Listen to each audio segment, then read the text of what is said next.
Halo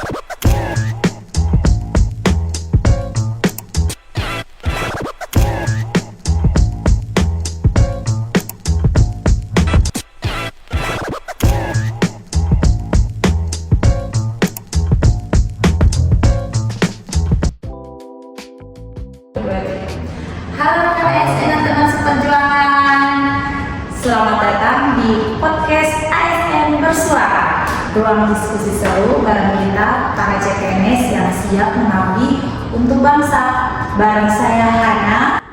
Saya Sven, dan di episode pemenuhan tugas bangsa kali ini kita kedatangan tamu yang sangat spesial. Inilah dia ketua kelompok kita.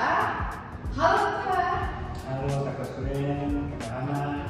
Halo juga untuk teman-teman seperjuangan di luar sana. Senang sekali bisa bergabung di podcast ASN Bersuara hari ini. Mantap. Nah ketua, hari ini kita bakal bedah nih topik yang lagi hangat dan krusial banget ya buat masa depan bangsa kita. Kita bakalan ngomongin nih 3 monster yang lagi mengancam keutuhan bangsa di era modern. Yang pertama itu proxy war, kemudian radikalisme dan penyebaran berita bohong atau hoax. Betul, dan masalahnya 3 hal ini tuh berdua nggak jalan sendiri-sendiri. Mereka saling berkaitan dan polanya makin canggih di ruang digital. Tepat sekali, sebagai perekat dan pemersatu bangsa berdasarkan undang-undang, ASN itu wajib paham anatomi masalah ini. Kita tidak boleh pasif. Ayo kita perhatiin salah satu penyebabnya.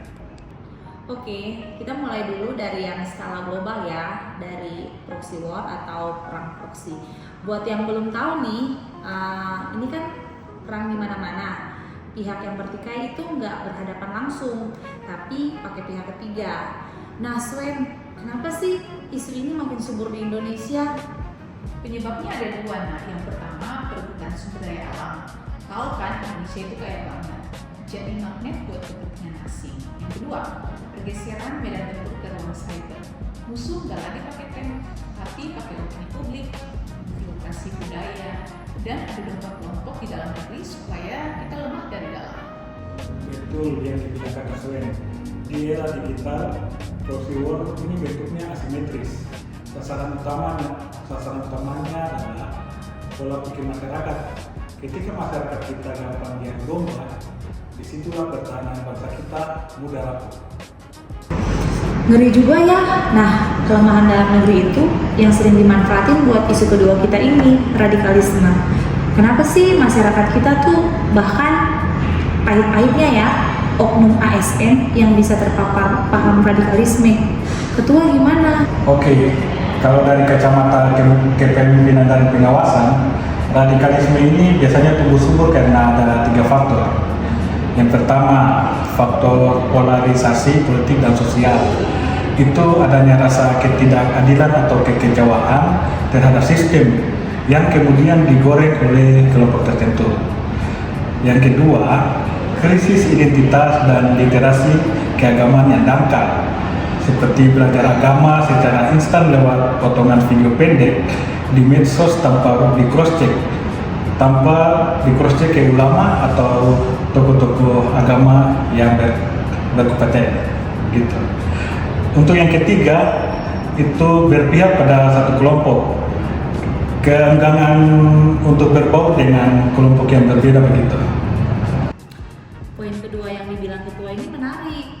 Belajar instan lewat medsos, ini nyambung banget sama isu ketiga kita, hoax. Kenapa sih jempol netizen itu gampang banget nge-share berita tanpa di-share dulu, Swen? Nah, kalau isu hoax ini penyebabnya karena rendahnya literasi digital kita.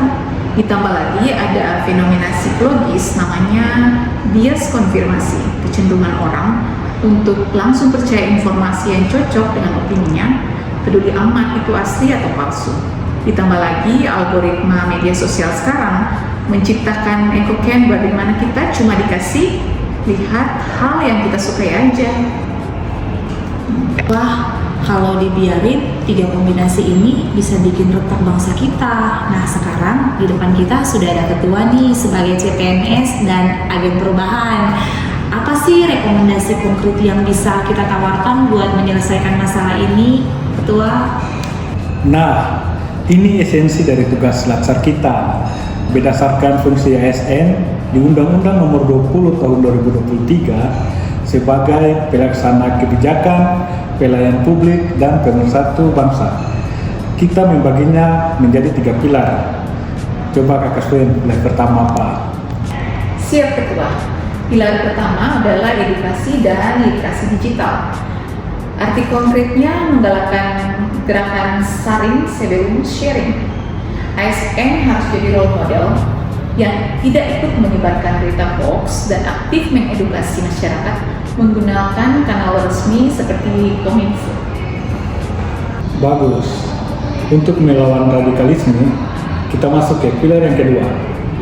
Internalisasi nilai Pancasila dan moderasi beragama. Aksi konkretnya di lingkungan instansi, kita harus rutin mengadakan dialog lintas suku atau lintas agama dan pelatihan emosional intelijensi. ASN harus inklusif, menghargai keberagaman dan menutup celah dari keberpihakan pada satu kelompok. Lalu untuk pilar ketiganya apa Ketua yang untuk membentengi kita dari proxy war? Oke, untuk pilar ketiga yaitu ketahanan cyber dan kebijakan strategis. Aksi konkretnya adalah kita sebagai ASN harus mendorong digitalisasi pelayanan publik yang transparan dan akuntabel. Tujuannya apa? Untuk membangun kembali kepercayaan publik, kita ketika masyarakat percaya penuh kepada pemerintahnya, infiltrasi asing lewat adu domba di ruang publik tidak akan mempan. Mantap banget nih, jadi kuncinya ada di sinergi ya.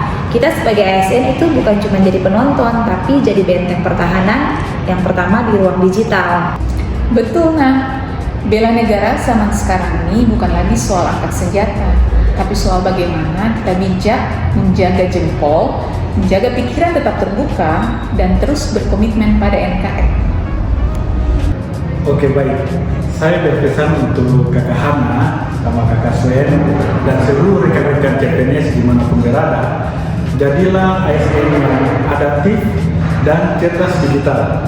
Jaga integritas diri dan instansi, karena masa depan kedaulatan digital bangsa ini ada di tangan kita. Luar biasa sekali obrolan kita di saat ini ya. Semoga podcast ini tidak cuma untuk memenuhi tugas kita, tapi benar-benar tenang dalam hati dan sanubari kita sebagai ASN masa depan. Amin. Terima kasih teman-teman seperjuangan yang sudah mendengarkan. Saya Swen. Saya Hana. Saya Ketua. Sampai jumpa di episode ASN bersuara berikutnya. ASN berakhlak, bangga melayani bangsa. Dadah.